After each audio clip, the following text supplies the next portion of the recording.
Hi అండి, అందరూ ఎలా ఉన్నారు? ఈరోజు వీడియో ఏంటంటే కుకింగ్ వీడియో కాదండి. మార్నింగ్‌కి అవసరమయ్యే వాటిని ముందు రోజు నైట్ నేను చేసుకునే ప్రిపరేషన్స్ మీకు ఒకసారి చూపించాలని ఈ వీడియో చేశానండి. కుకింగ్ వీడియోస్తో పాటు వాటి కోసం నేను ఎలా రెడీ చేసుకుంటానో అవన్నీ కూడా మీకు చూపించాలని ఈ వీడియో అండి. ఆ వీడియోలకి ఇచ్చిన సపోర్టు వీటికి కూడా ఇస్తారని నేను కోరుకుంటున్నానండి. అలాగే ఈ వీడియో ఏంటంటే ఉదయం టిఫిన్ కోసం పప్పు గ్రైండర్లో వేసుకుని ఇడ్లీ రవ్వ కలిపి పెట్టుకున్నానండి.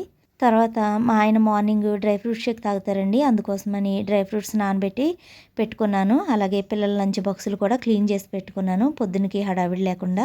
మొలకెత్తిన విత్తనాలు తింటే మంచిది కదా, అందుకోసం పెసర్లు, బఠానీ, పల్లీలు, 2 రకాల శనగలు కడిగి నానబెట్టుకున్నాను. అంతా క్లీన్ చేసుకుని ఇలా ఉదయానికి అవసరమయ్యే పనులు ముందు రోజే చేసి పెట్టుకుంటే హడావిడి లేకుండా ఉంటుందని. ఇంతేనండి వీడియో. మా వీడియో కనుక మీకు నచ్చినట్లయితే లైక్ చేయండి, సబ్స్క్రైబ్ చేసుకోండి ప్లీజ్.